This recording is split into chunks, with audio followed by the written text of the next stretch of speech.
A day that started like most other days, a Sunday, with oceans surrounded by blue skies and sunshine,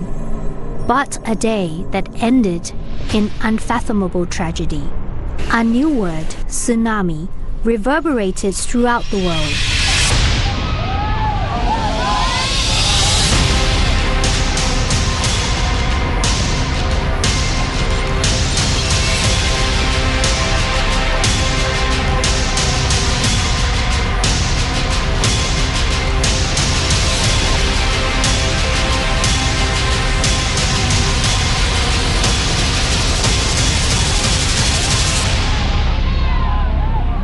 These are stories from the countries most affected,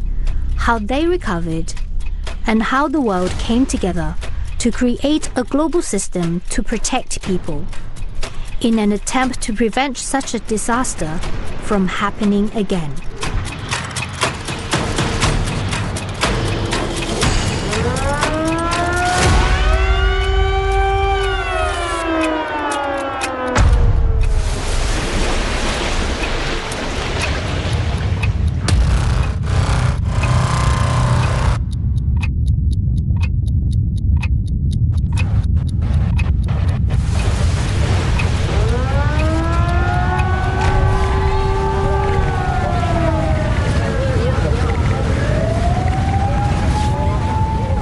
At 7:58 a.m. on December 26, 2004, a massive 9.3 magnitude earthquake erupted beneath the Indian Ocean, just off the western coast of Aceh, Indonesia.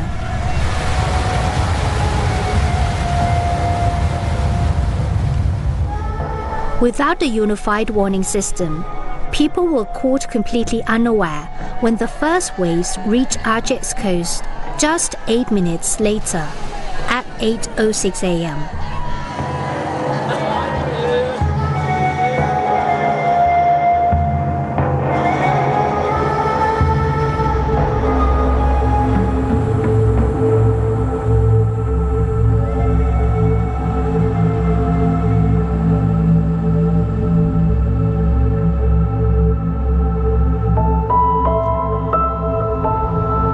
One of the main responsibilities of media outlets when a disaster occurs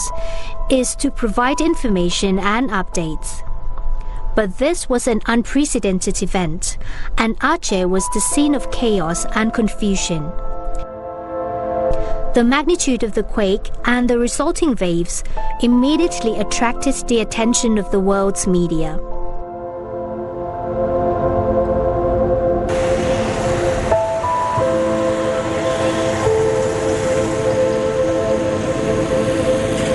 Yasran, a journalist with TVRI Indonesia, was at the scene when the tsunami waves arrived.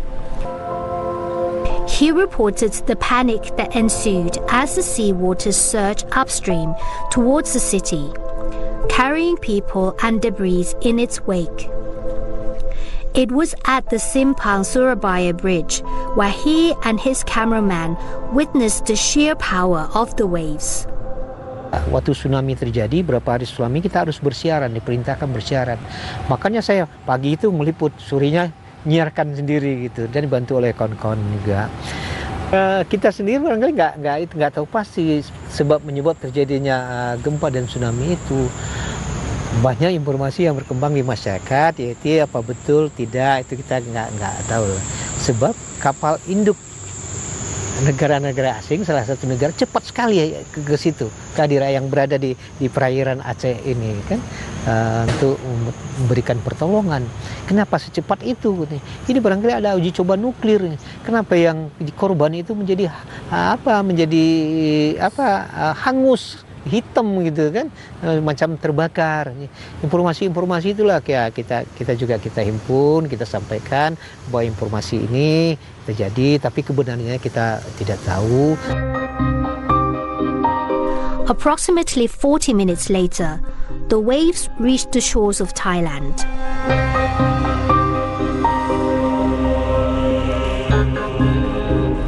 Karena พี่หญิงไปทำกิจกรรมเรียนกศน.ในตัวเมืองในตะกัวป่าห่างจากที่นี่10 กว่ากิโลแล้วก็ คุณครูที่เราเรียนกศนบอกว่าหญิงตอนนี้เนี่ยที่บางสักเกิดขึ้นยักษ์หญิงก็พยายามจะติดต่อมาทางบ้านเลยเนี่ยติดต่อไม่ได้หญิงก็เลยแบบเริ่มไม่สบายใจแล้วก็เลยขับรถจากตะกัวป่ามาที่นี่ระหว่างทางก่อนจะถึงน้ำเค็มอ่ะก็เห็นคนสวนไปไม่ได้ใส่เสื้อผ้าติดโคนอะไรเนี่ยเราก็เลยบอกว่าเกิดขึ้นจริงเหรอเนี่ยอะไรเนี่ยค่ะเสร็จตำรวจก็บอกให้ไปไม่ได้ตอนนี้ขึ้นยักษ์มาอะไรเนี่ยเราบอกว่าไม่ได้แล้วพ่อแม่น้องเราจะอยู่ยังไงเลยเนี่ยบ้านน้ำเค็มเนี่ยเป็นชุมชนที่แออัดมากในขณะปี 47เรามีประชากรไม่น้อยกว่า10,000 กว่าคน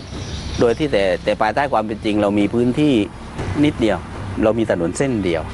หมู่ชุมชนเราเป็นเหมือนกับวงกลมทางออกมีเส้นเดียวและถนนมันก็แคบพอปี 47นี่ครับเกิดสึนามิวันที่26 ธันวาเนี่ยหมู่บ้านเกือบ 100% ราบเป็นหน้ากลองสิ่งที่พี่น้องเราตายไม่ได้ตายเพราะสึนามิตายเพราะเราไม่รู้และเราไม่มีระบบ By 10 a.m., the waves had spread even further, reaching Sri Lanka. The devastation was widespread, resulting in over 35,322 casualties in Sri Lanka alone. The gold tragedy happened on that morning of December 26, 2004, when locomotive number 50 was traveling between Tawata and Paralia. After the first tsunami wave hit, people ran to the train, hoping it would be a safe place. But then, a second, more powerful wave came, sweeping away those who were clinging to it in a desperate attempt to survive. Nearly 2,000 lost their lives, making it the worst railway disaster in history.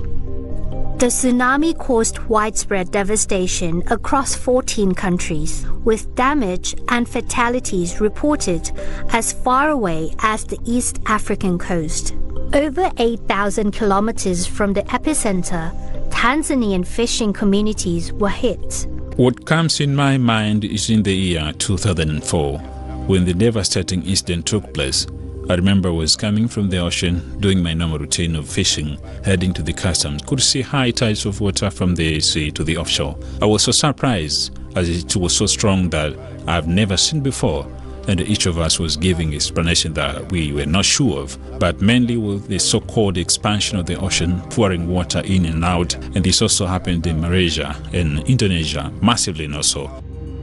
The Indian Ocean tsunami was a huge disaster. Aside from the pandemic, perhaps the largest disaster the world has seen in the 21st century. It affected 5 countries directly: India, Indonesia, Thailand, Sri Lanka and Maldives, but many more countries right up to Africa were affected by it, and some countries where the tsunami did not reach physically were affected as well. Tourists from Norway and Sweden who were holidaying in Thailand lost their lives. So it really points to how the impact of disasters in the 21st century in a highly interconnected world can ripple across the entire world. So it was a live example of how the world is interconnected, our resilience is interconnected, but also our risks are interconnected. According to the UNHCR, the 2004 tsunami killed more than 230,000 people, left 167,000 missing, and displaced more than 540,000 across more than a dozen countries within a few minutes. The word tsunami became known across the world. It's a Japanese word meaning harbor wave, reflecting a huge wave caused by an underwater earthquake, a volcano, or a massive landslide. However, in other countries, there have been similar events in history according to old traditional stories. It happened in Indonesia in 1907, and before that in 1883. And in Thailand, there is evidence of a tsunami going back 600 years. But overall, very few people knew about this phenomenon. The 2004 tsunami showed the world how devastating this kind of event could be if people are unprepared. In most places, people didn't recognize the signs or know how to react. As a result, UNESCO called for all countries in the Indian Ocean region to collectively set up international warning systems. At that time, Hawaii was home to the only warning center in the world capable of monitoring and alerting countries to the threat of tsunamis. The Indian Ocean tsunami of 2004 served as a wake-up call for the world, highlighting the need for additional centers and to establish global cooperation. It was the wave that changed the world. It also led to unprecedented global cooperation and solidarity. I think in terms of resourcing of post-tsunami recovery and reconstruction, it was perhaps the most well-resourced or adequately resourced reconstruction and recovery program. It happened because the world came together to support countries and communities that were affected by it. Even more importantly, the tsunami early warning system. There was practically no tsunami early warning system for the Indian Ocean region before this tsunami. And now we have a functioning tsunami early warning system, which has been tested several times over in the last 20 years. We have 26 countries quietly cooperating on this because, tsunami early warning system, no country, however advanced, can do it by themselves because the tsunami is not originating on your coast, it's originating thousands of kilometers away. So you have to collaborate with countries that are thousands of kilometers away on the other side of the ocean. And the world is going about collaboration in this for the last 20 years, very quietly. So in a world where so many things are contested, this is really a story of hope that we can really, if we want, we can get our act together and solve global problems. These centers are located in various parts of the world and are operated by national or regional agencies under the UNESCO Intergovernmental Oceanographic Commission. One of the major lessons learned is that global, regional, and local cooperation is necessary on organizational, scientific, and cultural levels. In order to ensure that this technical warning can reach the people at the ground and they can understand what the warning content and they know how to respond properly. We must work together with National Agency for Disaster Management, with the local government, with the people, community at the ground. We also provide the map for public, showing the hazard zones, the safe zone, with the route for evacuation, So we can, the public should know where is the safest place, how to evacuate, through which route, and there must be some signs to show the direction to the safe area. The National Disaster Warning Center serves more than only issuing tsunami alerts.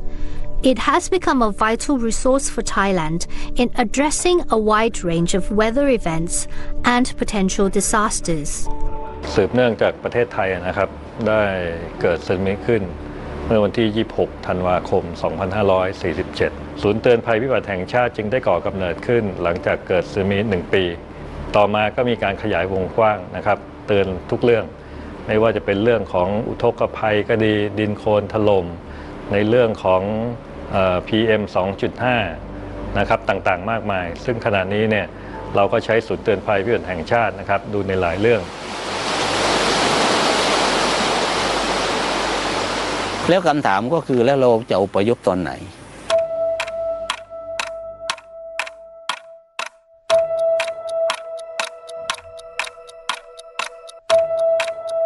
Even though there is an international system that connects high-tech equipment from buoys to satellites to the warning system,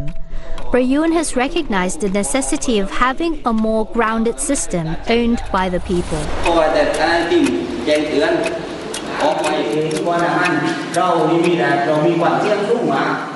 วิธีประมาณก็คือถ้าเราสมมุติว่าวันนี้เกิดเหตุแผ่นดินไหวที่หมู่เกาะอันดามันนิโกบา 6.7 ลิกเตอร์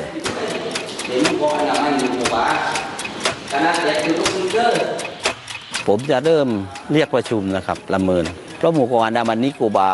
มันอยู่ใกล้กับชายฝั่งบ้านเรา586กิโลเมตรถ้าสมมุติว่าการเดินทางของคลื่นเหมือนรอบที่แล้ว800กิโลเมตรต่อชั่วโมงเรามาคำนวณดูแล้วว่า500กว่ากิโลเมตรเนี่ยมันใช้เวลาประมาณ40นาที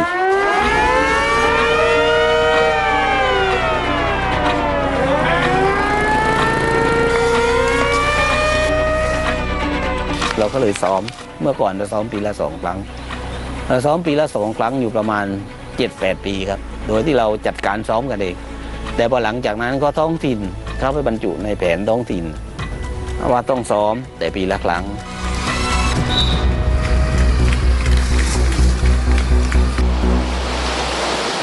หมู่เกาะอันดามันนิโกบากับเกาะเมียงที่ทุ่นสัญญาณเตือนภัยมันอยู่ห่างกันประมาณเกือบ400 กว่ากิโลเช่นกันแสดงว่าการเดินทางของคลื่นไปถึงทุ่นกับมาถึงบ้านเราเวลาใกล้เคียงกันแสดงว่าเราคอยการเตือนจากส่วนต่างระบบทางการไม่ได้เพราะมันจะไม่ทันกับสถานการณ์เราก็เลยมีการประเมินแล้วก็วิเคราะห์ความเสี่ยงเหล่านั้นเพื่อให้ทุกคนรอด Prayun remembers the day the community decided to start working on an evacuation system. ทุกวันเนี่ยไม่ได้ทำอะไรเลยคอยแต่วิ่งอย่างเดียวปัจจัยที่หนึ่งก็คือข่าวลือจะมีข่าวลือว่าเดี๋ยวสึนามิมามีแผ่นดินไหวอีกแล้วก็วิ่งกันวันหนึ่งผมคิดว่าในขณะนั้นไม่น้อยกว่า3 รอบครับ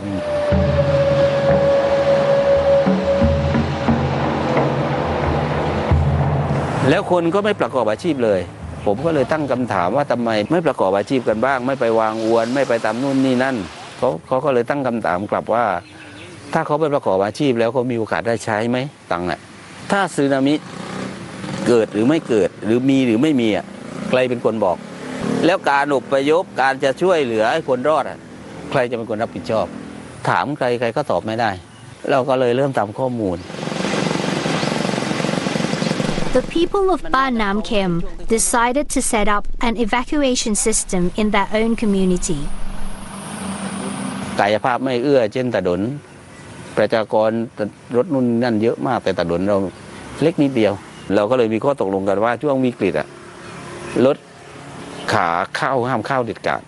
เพื่อให้รถวิ่งซ้ายคนที่ไม่มีรถได้วิ่งขวาพอเป็นแบบนี้เราก็เลยจำเป็นต้องมีอปปรจราจรเยอะมากในการควบคุมต้องมีความตั้งใจว่าถ้าสมมุติว่าจงวิกฤตบ้านผมมีอยู่5 คนแต่ขณะที่วิกฤตอยู่กัน2 คนอีก3 คนที่เหลือไม่ต้องหาเรานัดมาเจอกันที่จุดปลอดภัยเลยระดับครัวเรือนก็จำเป็นต้องมีกระเป๋าวิเศษเราเรียกว่ากระเป๋าวิเศษนะครับเพราะว่าที่ใจตั้งชื่อว่ากระเป๋าวิเศษก็เพราะว่าจากประสบการณ์สึนามินี่มันทำให้พวกเรายากลำบากแสนเข็ญน้ำตาแทบกระเด็นเพราะว่าคนที่ไม่มีเอกสารอะไรเลยแม้แต่จะกินข้าวก็กินไม่ได้นะครับเขาไม่ให้เลยก็ต้องยิงกระเป๋าวิเศษในความหมายก็คือต้องมีสำเนาทะเบียนบ้านนู่นนี่นั่นเอกสารสำคัญใส่ไว้สักที่หนึ่งถ้าพอเราจะวิ่งก็ได้จับกระเป๋านั้นแล้วก็วิ่งได้เลย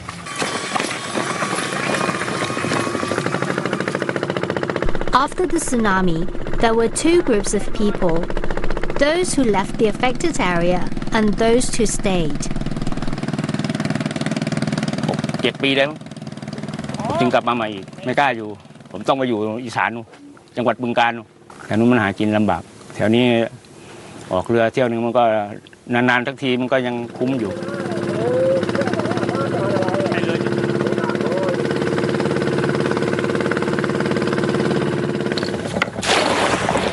จะออกทะเลดีกว่าอาชีพของเราหลักๆก็เลยตัดสินใจกลับมาครับก็อุ่นใจดีขึ้นนะครับเพราะว่าเขามีเครื่องสัญญาณเตือนอยู่ตอนนี้ถ้าว่าขึ้นมาเขาก็มี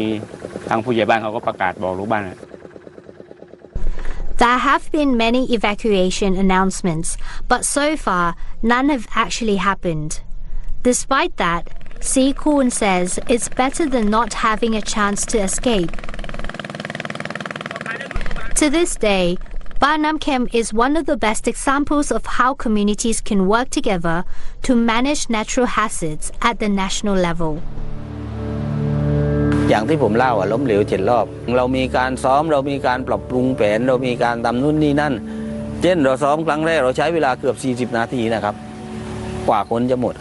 เราก็คิดว่าคนไม่รอดยังไงก็ไม่รอด40 นาทีเราก็พัฒนามาเรื่อยๆล่าสุดที่อพยพเร็วที่สุดก็คือ18 นาทีอพยพคน900 กว่าคนเราใช้เวลา18 นาที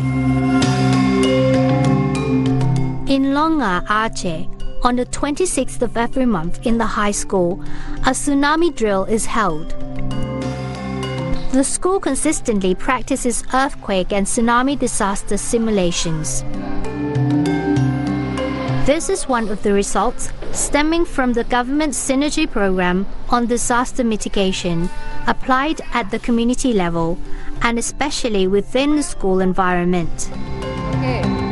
Ada lagi yang lain? Apart from enhancing the students' preparedness, this activity also serves as a reminder for the students that a tsunami occurred here, an event that they have never personally experienced. Kita gempa. Coba lihatlah, coba rasa dulu, coba rasa. Gempa kan? Ya, dan nak berlindung di bawah, nak berlindung. Di bawah, di bawah, di bawah, di bawah.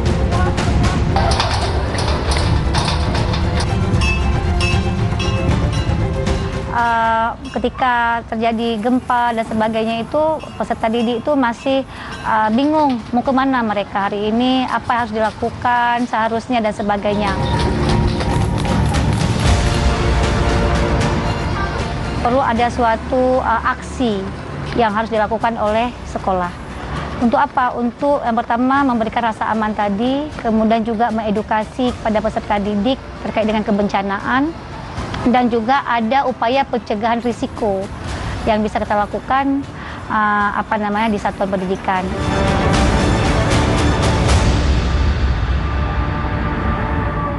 Kita terus konsisten melakukan simulasi setiap bulannya.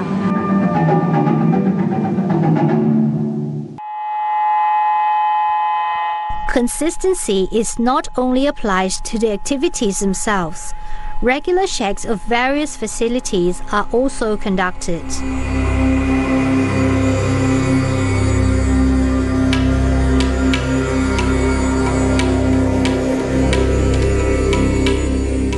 The impact of 2004 tsunami still reverberates, leaving a lasting influence to this day. In India, there's a region that once served as the source of everything, but it was completely devastated by a catastrophe from the sea. A big shock awaited us when we went to the farming villages. It was not the same soft sand as we saw as we walked now. All we saw was like a cement floor that looked like concrete. The mud from the sea was poured into that land. It was like a salt marsh, and all the creatures that had been washed up from the sea were lying there. When we say it's sea salt, we had a doubt whether it is only sodium chloride or has it changed to acidic or alkaline. We invited many companies to test the pH level of the soil. We also took samples and sent them to other places to test it. We were in a big shock when we saw the test results. The salinity had increased to about 23 millimole level.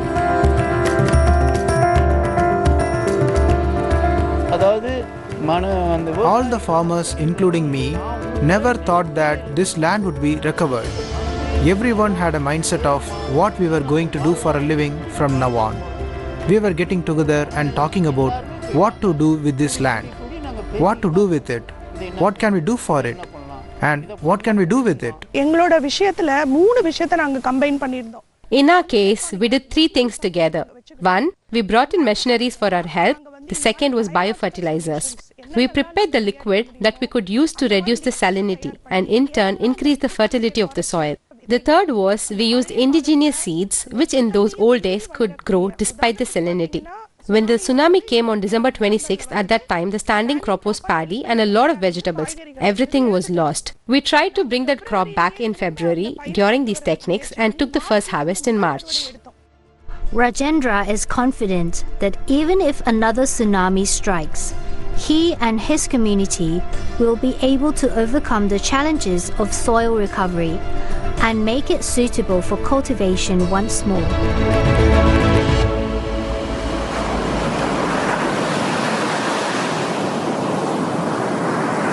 In the Maldives, the tsunami compelled people to devise a long-term strategy for creating resilient habitats capable of withstanding not only future tsunamis, but also flooding from rising sea levels driven by global warming.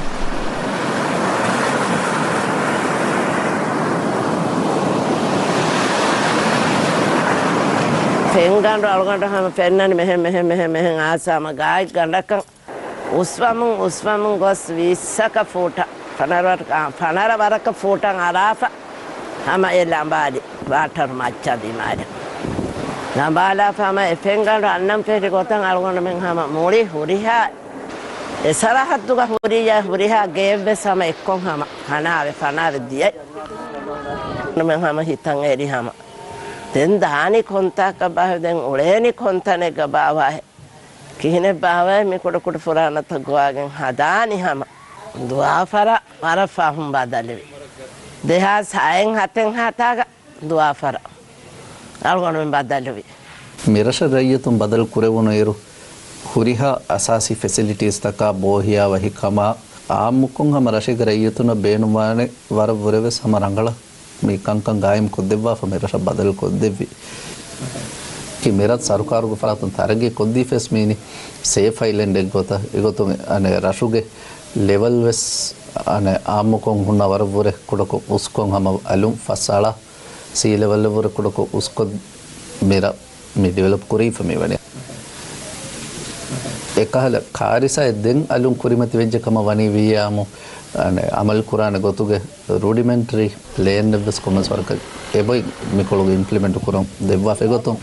फाहगवान me council मींग इमारातुगे ground floor वेस इन base कोडको उसको हदाफ इन अनदत तीरी उसको मी मिस्कित तक Mikaal public building तक की एकाल कारिसाई दिमा विजयाम रय्यतुन जमावा अने location तक गोता खंड एळी ए मालूमात हम अबदुस रय्यतुन फोर कोद्दी हम एकंकं अबदुस हम रय्यतुन हिस्सा करमुंदान कंकंगे तयकी असलना अलोम कुरिंदिरियो मा कंदोळदु वाला बलायरो वर तनवस राशि रय्यतुन फोर कोद्दी फमियोती विहिय हरतरेगा दें तिरियुलु मुगे हालतु वेस कुरियवरे हम वर बोडुतन रंगाळु वेफमियोती अरागतु मट्टक दिरियुलु मट्टक हम हुरिया बेफ्रुम वेस हम वारंग अवदिनेति मासके कोरमोती तिरियम बेफ्रुम हम महद्दियुमा पाने दियुमा मिकहल रिसोर्ट तक दियुमा मिकहल इत खमे हम बेफ्रुम वेस कोरम दें अंगेम वेरिम वेस कुरियवरे हम कुदी व्यापारित वेस बेफ्रुम के दिरियुलु मट्टक हम राशुगा राशा वरें बोडंग ए बदलो आतुवेची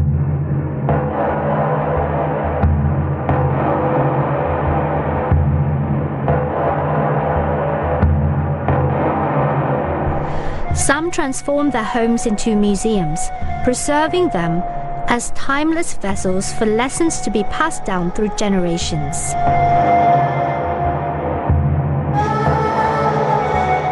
In Sri Lanka,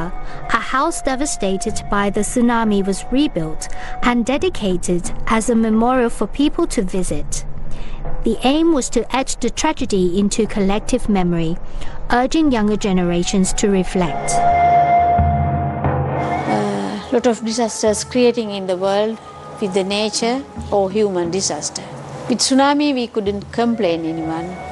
because it is nature. This is the real evidence, tsunami. Too many people died. Everybody shocking in my museum with the picture. Then I am asking after from people how people killing each other. Everybody shocking in the world with the tsunami.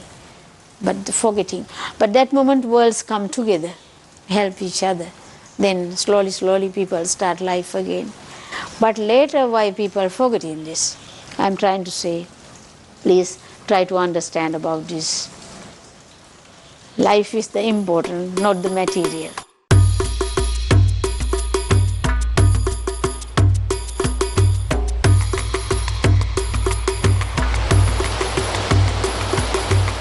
In the so-called Pacific Ring of Fire, most of the countries are small island developing states. It's another region highly exposed and vulnerable to future tsunamis and extreme weather hazards. So Fiji is sitting on the Pacific Ring of Fire, and Fiji is seated between two major tectonic plates, the Pacific Plate and the Indo-Australian Plate. These two plates subduct beneath Fiji,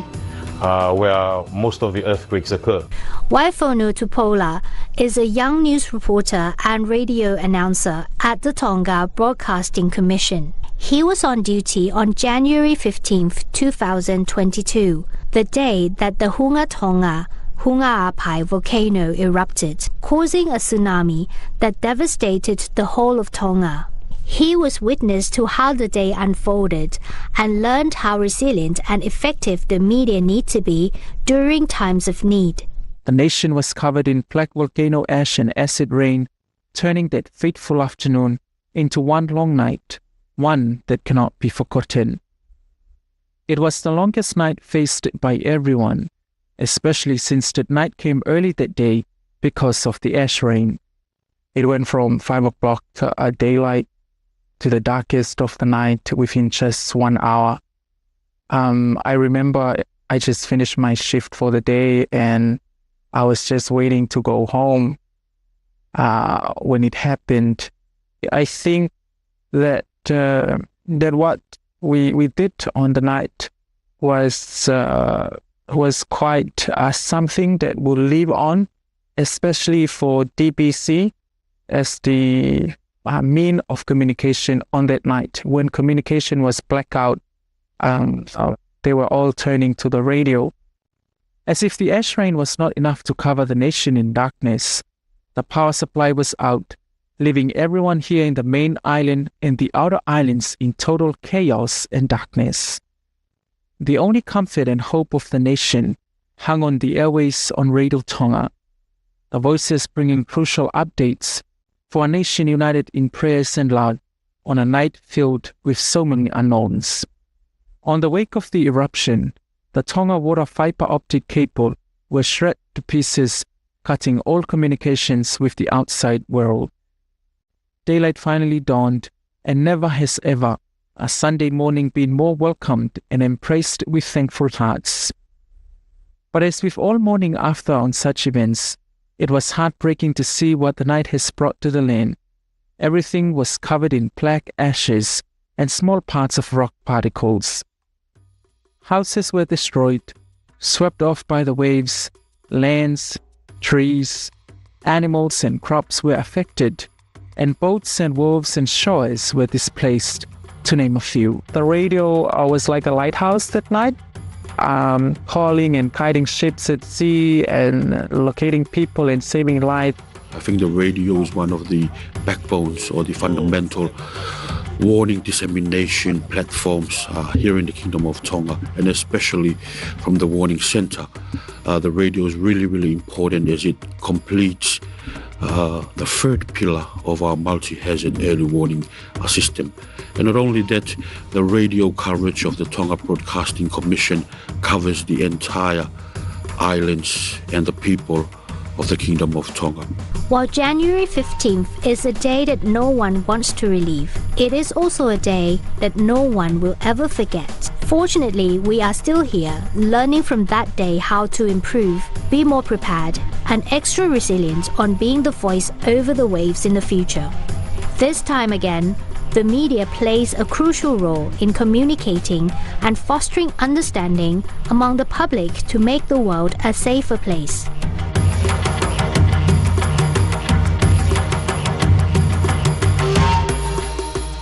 Since the 2004 tsunami, new generations have come along. It's always difficult for young people to understand the suffering endured as a result of past events. There's basic knowledge when we talk to the elders, but there's a huge gap with a younger generation. Most of the kids, they do not know of the natural science or the traditional science, but they know of the siren. Okay? The most important thing when we're dealing with local tsunami is to look at the natural science. If you hear, feel, or see. So if you hear loud waves coming, not the normal waves that you hear, you'll know there's something coming. If you see that the water is receding, you know there's a tsunami coming. If you feel a big earthquake, long and strong, please move inland. This is something that we've been teaching our coastal communities because in Fiji, not all communities have tsunami sirens. So for each community to be officially recognized by UNESCO, they have to have these 12 indicators in place. Under assessment, hazard assessment, they have to do the hazard assessment, they have to undertake their tsunami preparedness, and also their response arrangement has to be in place. And at the end, this is tested through a tsunami drill. I haven't experienced a tsunami, but I have watched it in movies and it comes very fast. When it comes, we shouldn't delay. We should listen to the instructions and be fast, especially us because we live near the water.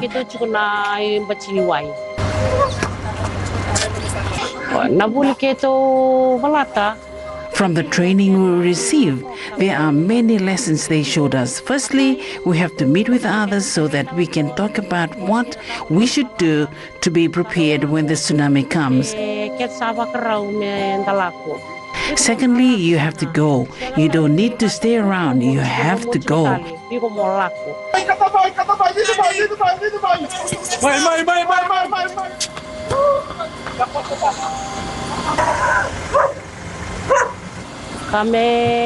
And we should make sure that we get the children and the older people so that we can move fast.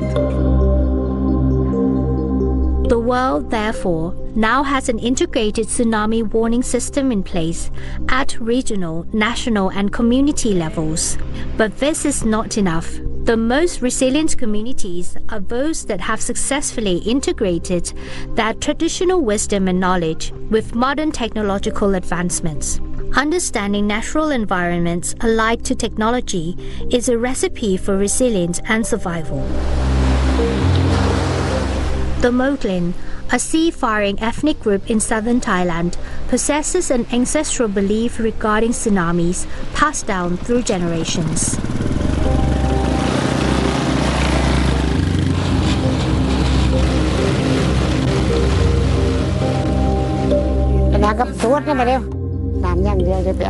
บรรพบุรุษคนมอร์เกรนเขาเล่ากันมาว่าถ้าสมมุติว่าจะเกิดขึ้นยักษ์หรือเกิดสึนามิเนี่ยพวกเราเนี่ยจะเรียกกันว่าขึ้นยักษ์7 ชั้นน้ำทะเลจะแห้งผิดปกติไม่เหมือนเวลาเราไปหาหอยหาปลาน้ำก็จะแห้งไปสุดขอบน้ำทะเลเลยอะแล้วก็จะมีปลาตัวใหญ่ๆกุ้งหอยปูปลาเนี่ยเยอะมากแต่เขาก็เล่าเป็นนิทานว่ามันเป็นยักษ์หน้าใหญ่ๆแล้วก็พร้อมที่จะกินพวกเราอะไรเนี่ยเขาบอกว่า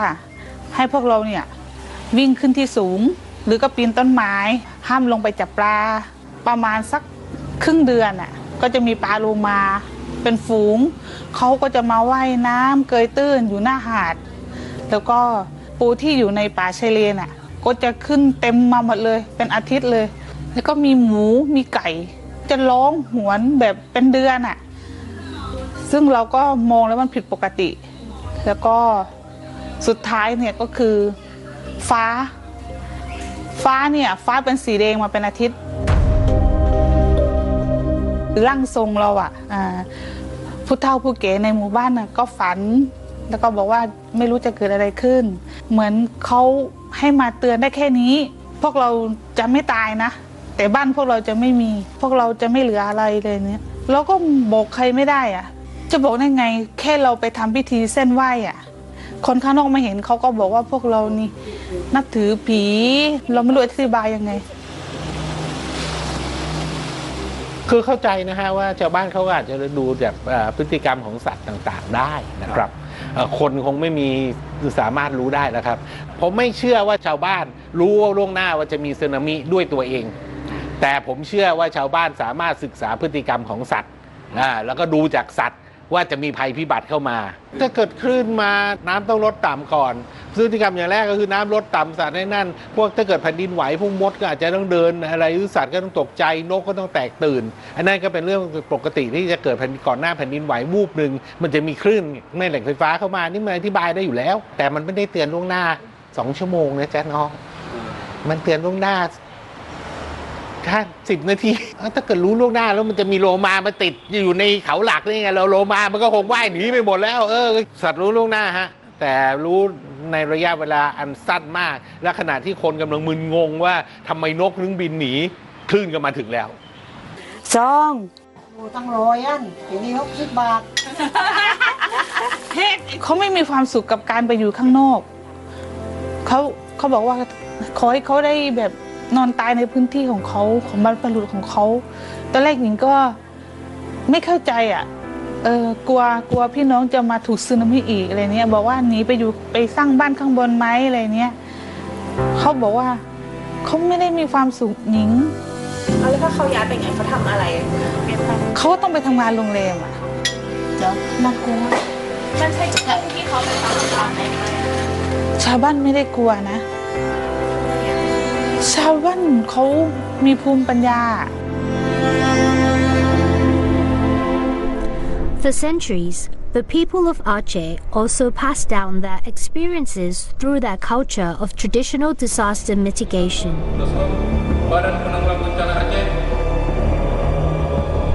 The people of Shimilu Island have their own unique way of adapting to nature's changes. Smong is one example of local wisdom. Smong stands as a symbol of knowledge to protect both people and nature.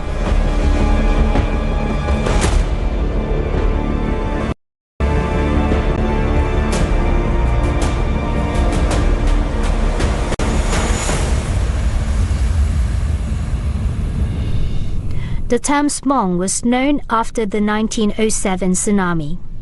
There are sources, however, suggesting that Smong dates back to 1883.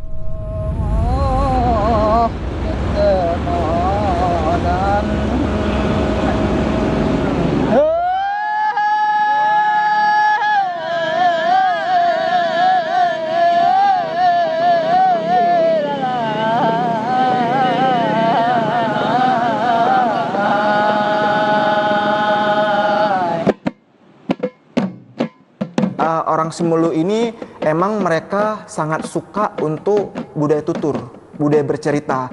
Ada membahas tentang ciri-ciri sebelum terjadi tsunami, pada saat terjadi tsunami, apa yang harus dilakukan, dan bahkan setelah terjadi tsunami juga.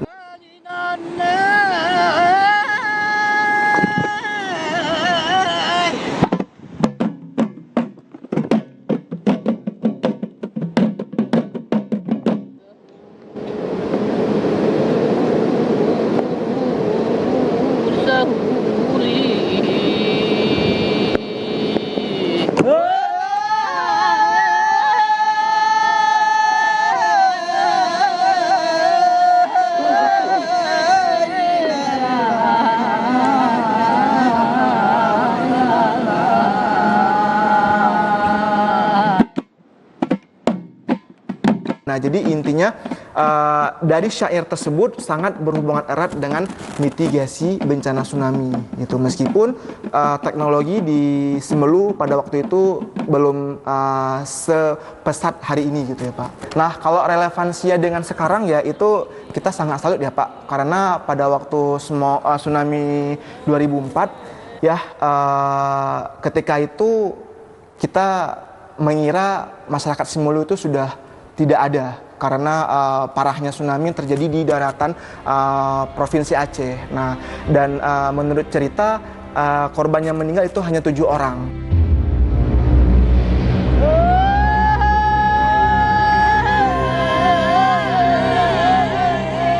Tapi setelah saya klarifikasi 7 orang ini bukan karena tsunami, tapi karena kelelahan, karena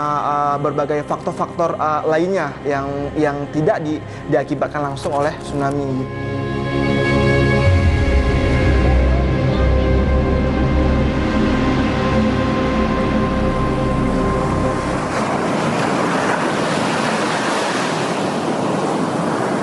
So compared to 2004, we are much better prepared. There's much higher preparedness. There is a tsunami early warning system. There's a dissemination system. There's a program that my office, UN Office for Disaster Risk Reduction, and UNESCO run, Getting to the High Ground initiative. But with regards to tsunami, we can never be complacent because these events occur less frequently, but when they occur, the effects are devastating. So we have to ensure that the work on early warning system, particularly the awareness component of it, is something that is not seen as a one-time activity, but it has to be really integrated into the social and cultural fabric of our societies so that we keep the awareness high all the time. In disseminating early warning, we must not consider any technology too sophisticated or any traditional system too humble. We should use whatever works. Any system that we develop or improve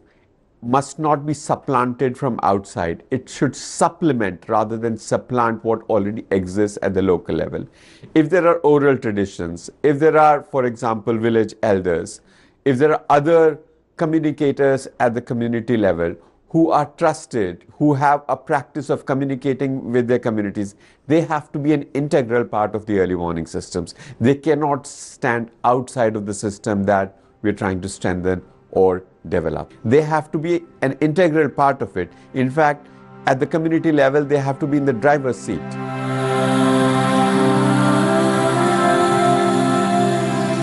In those days, we were almost totally reliant on old stories passed down from our ancestors to keep people safe. Boxing Day 2004 was a marker, showing us how important it is to have tsunami risk mitigation and early warning systems in place to reduce the loss of life when a severe weather event occurs. The legends of the Moklin, along with the various systems and ways of thinking developed in the technological age, will be passed on to new generations as an important heritage to protect people in the future. Undeniably, the tsunami of 2004 changed the lives of many people forever.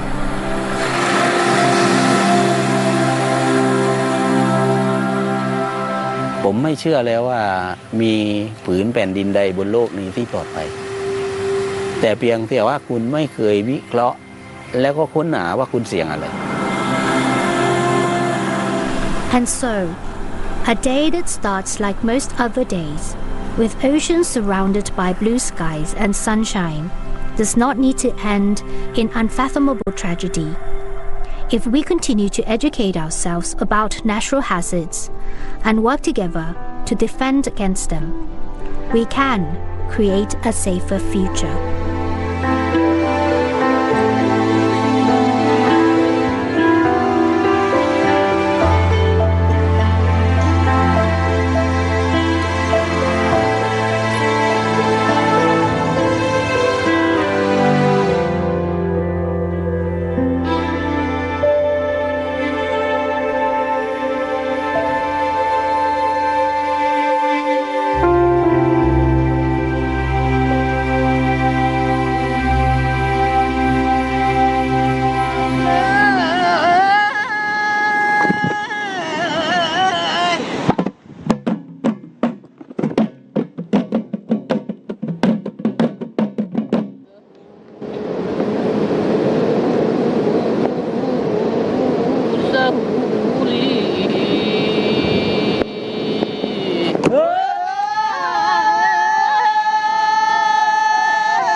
soy